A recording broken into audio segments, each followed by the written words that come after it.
About 20 years ago, I wrote a piece for live performers and interactive electronics called Surrounded by Mirrors. I'm going to perform an updated version of this piece online, but before I do that, I need to update the Max programming. Welcome to episode 1 of my Max Dev blog, where I address the digital audio portion of my patch. To give this some background, the musical concept for Surrounded by Mirrors comes from my love for Steve Reich's Different Trains and City Life, where he took recorded speech, figured out the pitches of the speech, and used that as the musical material. Check it out.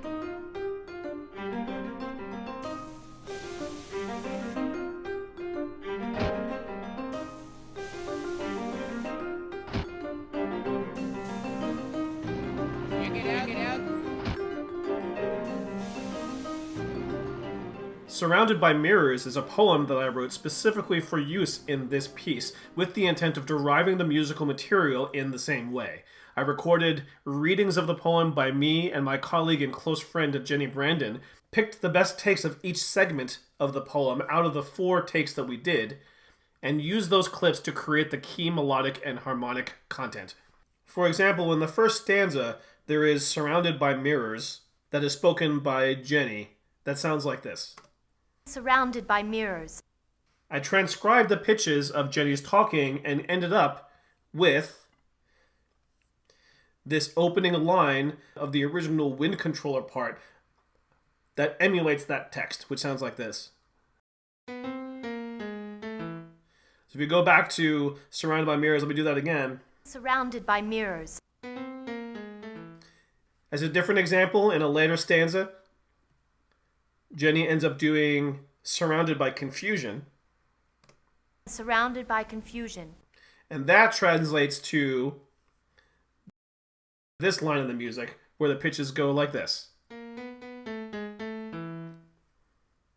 Play that one again from Jenny. Surrounded by confusion. And as one final example, in the first stanza, I did a recording of the last part of this text right here. Memories and possibilities, past, present, and future. Thousands upon thousands of images, constantly shifting and transforming. That constantly shifting and transforming translated to this line right here that's labeled as A54 flamenco, which emulates both the notes and also the rhythms of this particular part of the line. Let me see if I can play those at the same time together. Thousands upon thousands of images, constantly shifting and transforming, yet unmoving. So those are 3 examples of musical material that I derived from the text speaking that we did for the piece.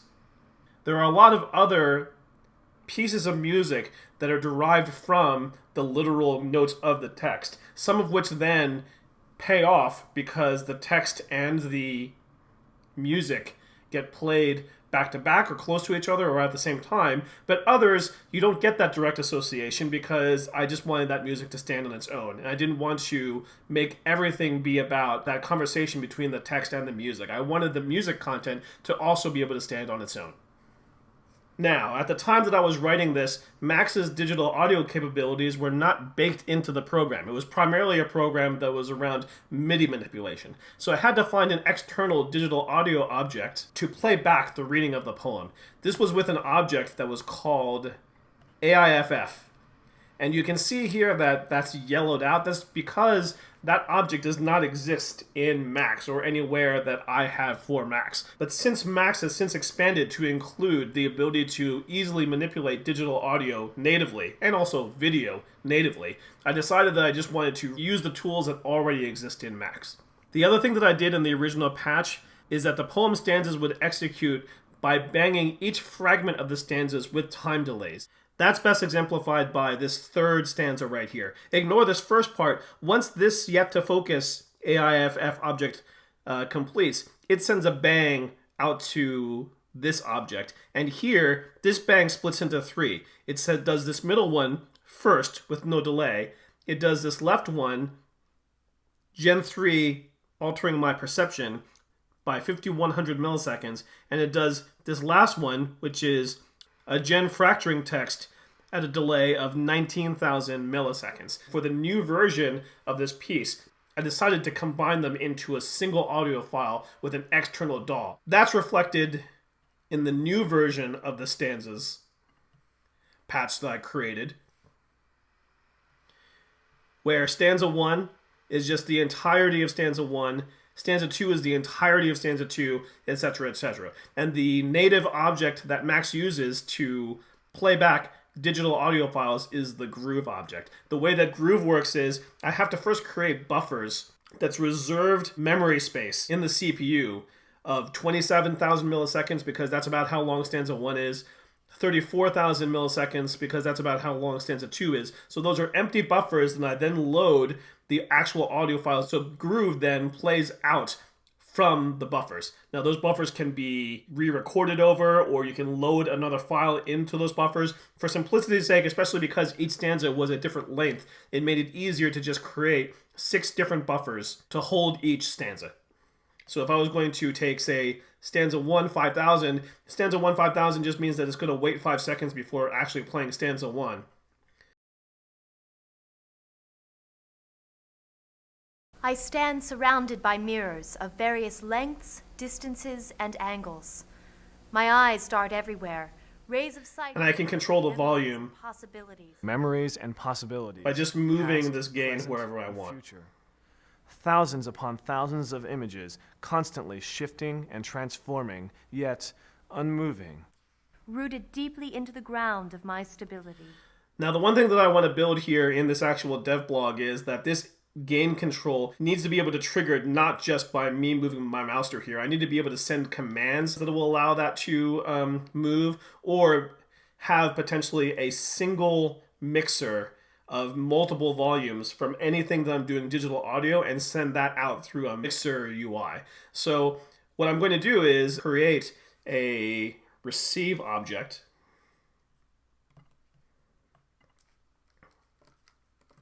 And we're going to call this stanzas volume.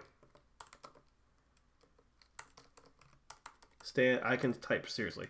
Stanzas volume.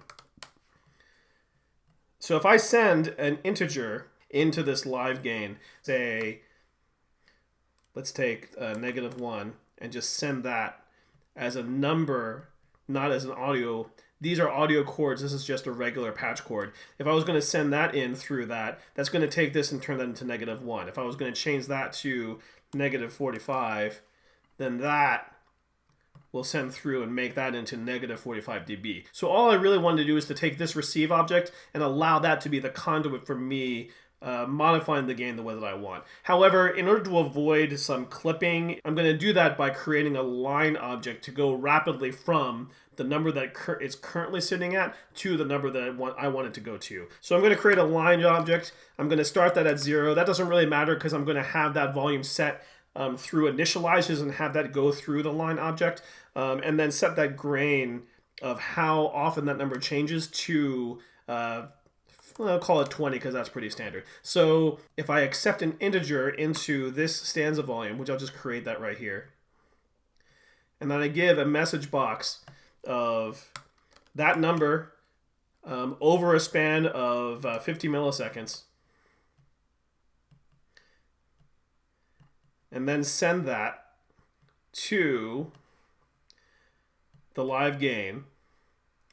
Then if I'm going to create an object for stanza volumes, and I'm going to say throw that into 20, or not 20, that's dumb, 6 as a maximum for dB. If I do stanza volume 6, then over a period of 50 milliseconds, it's going to go from -45 to 6. If I want to, let me just do this not so in a dumb way. We're just going to say stanzas volume variable 1. I'll create the integer here and just be able to change that to whatever I want. So here if I say -20, now it's going to go to -20 over the span of 50 milliseconds. Here I can make it into 1 with a span of over a span of 50 milliseconds. At the very beginning, if I want to initialize this, and I'm going to use my top initializer, say receive top, which is if I reset the whole piece, I just want to make sure that everything resets to where it needs to, as if I'm going to do the piece from the very beginning, and that all the things I need to turn off. And so there is an initializer that says top bang. So I'm just going to send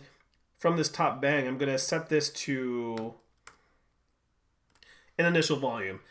We can just default this to 0.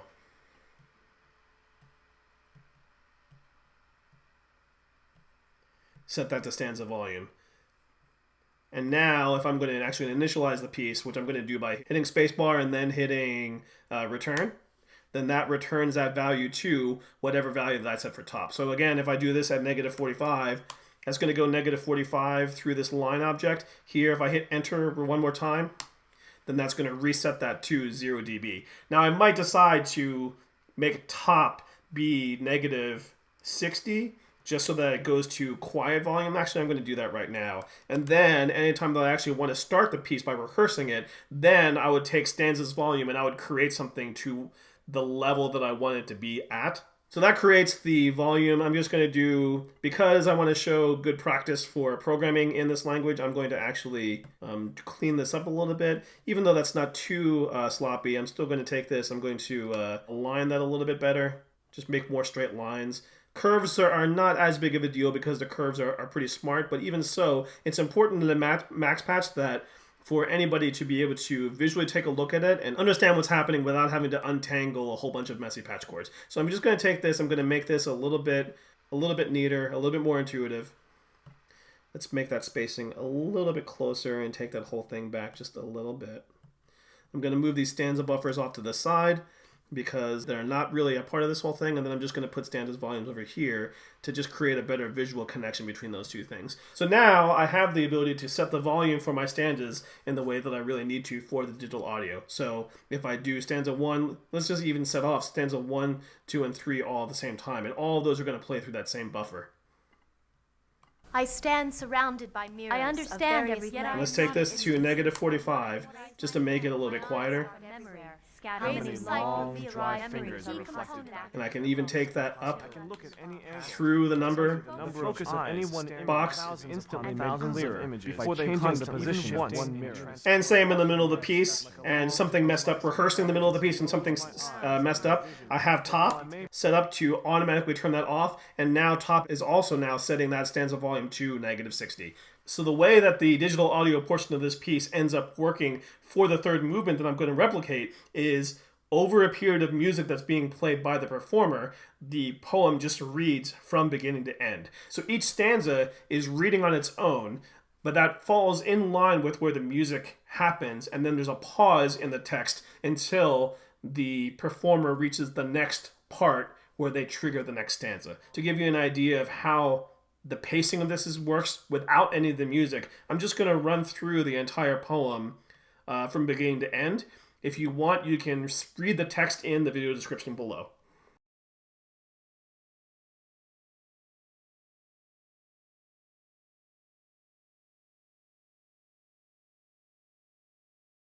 I stand surrounded by mirrors of various lengths, distances, and angles. My eyes dart everywhere, rays of sight revealing memories and possibilities. Memories and possibilities, past, present, and future. Thousands upon thousands of images, constantly shifting and transforming, yet unmoving. Rooted deeply into the ground of my stability. I understand everything I see intimately. I can raise my hand and tell you from memory how many long, dry fingers are reflected back at me. I can look at any angle and tell you the number of eyes staring back at me. And through me. Before they blink even once in unison. Like a long-term lover, I can close my eyes and envision in perfect detail every curve, every shadow, every profile of what surrounds me, offering me comfort and security. Yet I am not at peace, for much of what I see is depicted in fragments, scattered and incomplete. The key components of a jigsaw puzzle still left in the box. The focus of any one image is instantly made clearer by changing the position of one mirror, altering my perception, displacing fragments into a possible whole. But while I may bring one image closer to completion, Other reflections become more segmented, fracturing into smaller and smaller particles. Fracturing into smaller and smaller particles, mutating possibilities into memories as unfinished paintings, abandoned, never to return. So I stand surrounded by confusion, Amidst imperfect portraits of my destiny. Discontent with its segmentation, but hesitant to disturb its familiarity in the fear of closing off unseen possibilities forever. I can see the hands of a clock speaking to me from its varied positions in my labyrinth of mirrors. The minute hand moves from the 5 on my left to the 6 on my right, nagging at me like a boy to his mother upon hearing the twinkling theme of an ice cream truck. It's time, it's time, it's time. It's time. To choose, to choose, to choose. To choose. And while I may defy it with all of my strength, I cannot deny its truth. So with the weight of destiny on my shoulders, I sigh a cold, misty breath of fear, anticipation, excitement, stare one last time at my collage of experiences past and decisions unmade before walking slowly towards my chosen mirror, gripping it firmly with my cracked hands to move it. So there you go. That's the poem that is the subject of the music and the entire piece overall. I'm still pretty proud of it. I definitely would reword some of the text and redo it because I wrote this when I was a teenager and I think I went a little over the top with some of the imagery and some of the word choices. But overall, I can't complain too much about the way that I crafted the words. I take it for what it is and think that it lends itself to being something that can create a rich musical experience. And hopefully that comes true when I do the actual final performance of this. So that's it for this episode. In the next episode, I'm going to take the time to rework the way that the MIDI interfaces that I have connect to the actual patch so that when I play on the 2 individual keyboards that I have, as opposed to the way that it's set up right now to have a wind input device and a keyboard input device separately. Before I go, I just want to remind you that if you have any interest in helping try to support freelance artists whose livelihood has been severely affected by our current coronavirus pandemic, then please consider donating or supporting freelance artists in your area or around the world. I have some links to some pretty valuable resources in the video description. If you're interested in supporting my work, then please consider making a donation to my contemporary concert series Niente Forte. I also have that link in the video description. And also, if you like the stuff that I'm doing here, then please like this video. Consider subscribing to my channel for the rather eclectic content that I put on it. Thanks very much for watching, and I will see you next time.